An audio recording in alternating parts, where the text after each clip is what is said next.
Voici Shanghai, l'une des villes tentaculaires et ultra connectées où tout est à portée de main, y compris l'amour ou une version fictive de l'amour. Chu est une étudiante shanghaïenne de 18 ans.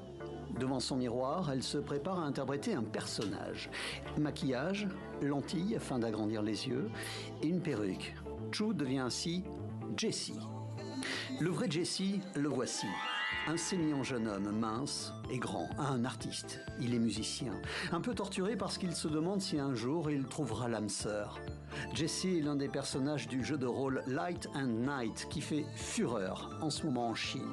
Chu est donc devenu Jessie. Jessie se rend à un rendez-vous qui peut-être exaucera son vœu. Il traverse la ville, fébrile, avant de retrouver celle avec qui il a rendez-vous. Et la voici. L'étreinte est maladroite, c'est l'émotion. Le couple naissant, saisi par la timidité, peine à échanger ne serait-ce que quelques mots. Puis à la faveur d'un selfie et d'un atelier de pâtisserie où Chu va démontrer sa dextérité à écrémer, l'ambiance se détend, la complicité s'exprime, les mains se rejoignent. Mais cela n'ira pas plus loin. Explication. Je n'ai pas de petite amie parce que je ne suis pas intéressée par les hommes en 3D. Pour moi, les personnages animés sont bien plus attirants. Feng, fan absolu du personnage Jessie, joue ici pour la 3e fois la comédie de l'amour avec Chu dont elle a loué les services, l'équivalent de 65 € pour la demi-journée. Ces personnages de jeux et de fiction sont tous des hommes de qualité.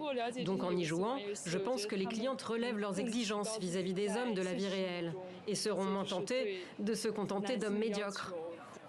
En résumé, pour un nombre grandissant de jeunes Chinoises en général et shanghaïennes en particulier, les hommes en 3D et l'amour en vrai sont inquiétants et déceptifs.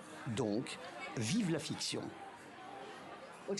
Il n'y a pas de conflit dans cette relation. Je paie et je confie mes sentiments. C'est peut-être la raison de la popularité de ce genre de relation.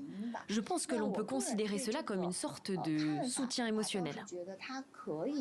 Obligation d'excellence, désir d'immédiateté, ce genre d'amour doublement virtuel est aussi symptomatique de l'impressionnante baisse des unions dans l'ensemble de la Chine.